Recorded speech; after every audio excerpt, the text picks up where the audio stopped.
มังเอิญสมเด็จพระอ้าวสวัสดีทุกคนครับไก่เราต้องวันเน่ากะตีกลึงเฉียบป้องนะยี่ก็กลึงเฉียบป้องกุยก่อมนะชูนคอมเมนต์นี่นะยี่ก็ได้เกาแตนกันดีชูนคอมเมนต์นี่นะอันนี้คือห่อหมกนะครับห่อหมกผักรวมนะครับของคนมอญนะครับมาเดี๋ยวเรามาดูข้างในกันครับนุ่งแรกวิเชียที่ปอมเร่มกับเราตะเย็นนะเล็กเพิ่งสัมผัสกับตังเก่านกๆแล้วภายเดินหลายเดินแชร์มาต่อนะฝากกดไลค์กดแชร์ด้วยนะครับเพื่อนๆมาเลยครับได้เข้ามานิดหน่อยนะกินน้ำปองอย่างนี้ได้เชียร์กระป๋องนะ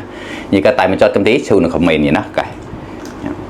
หอมมากเลยครับร้อนๆเลยครับเนี่ยจะใส่ใบยอด้วยนะครับเนี่ยเราละมีกุ้งนะครับเนี่ยมีกุ้งด้วยครับผมแล้วก็มีมะละกอมีหลายอย่างเลยครับมากินด้วยกันครับมาลองดูกันครับ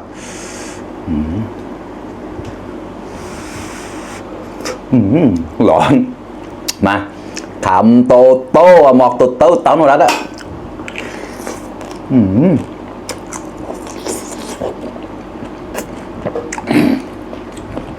ร้อน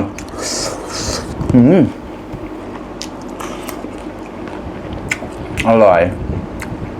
นัวมากครับข้อแล้วทำเอาจุดละปล่อยให้ต่อนะ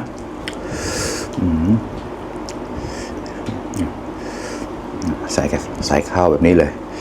มามะละกอหวานมากกระจุยกระดาษมาแล้วนะอย่างก็มาครับขำโตโต้หมอกตุดโต้หมูป้ายมาแล้วนะ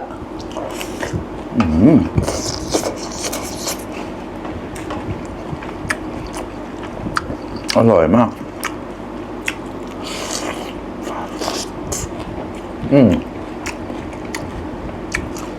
กินกับใบหยอเข้ากันเชียกระแนมเหนียวแล้วโดนได้ชิวกว่าแต่งทำมาไต่จอดครับเด็ดแป๊กมาครับ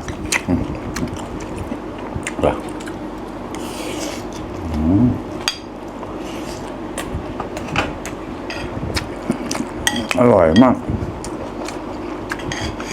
มีเห็ดด้วยนะครับหน่อไม้เนาะซัมแบงสมต่อ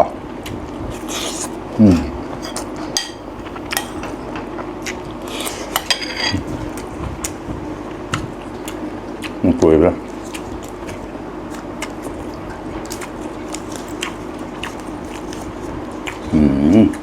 กุ้งตัวใหญ่มากนะเนี่ยข้อมาหาระเชมา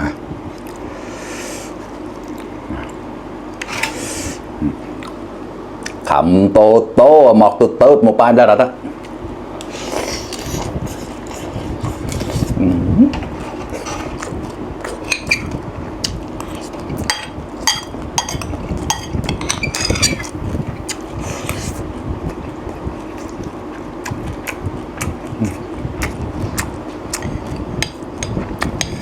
มันก็บุษปอนกุชินกำจอดแล้วเสียปองกุยนะมากินข้าวด้วยกันครับห่อหมกผักรวมครับ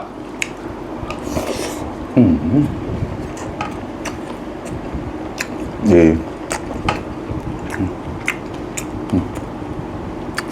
ลองกัดดูแบบนี้นะคุยจำแบบไหนแล้วนะ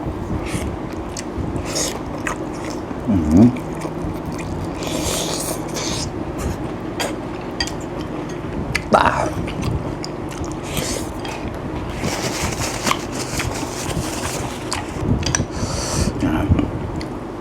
ขอบเหมือนกันแล้วแฮปไป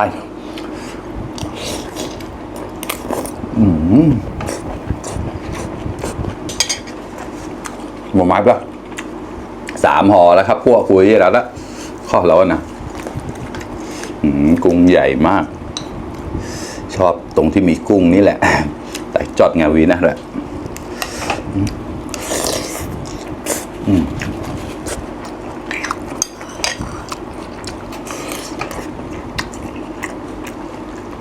อร่อยมีกระชายด้วยนะครับ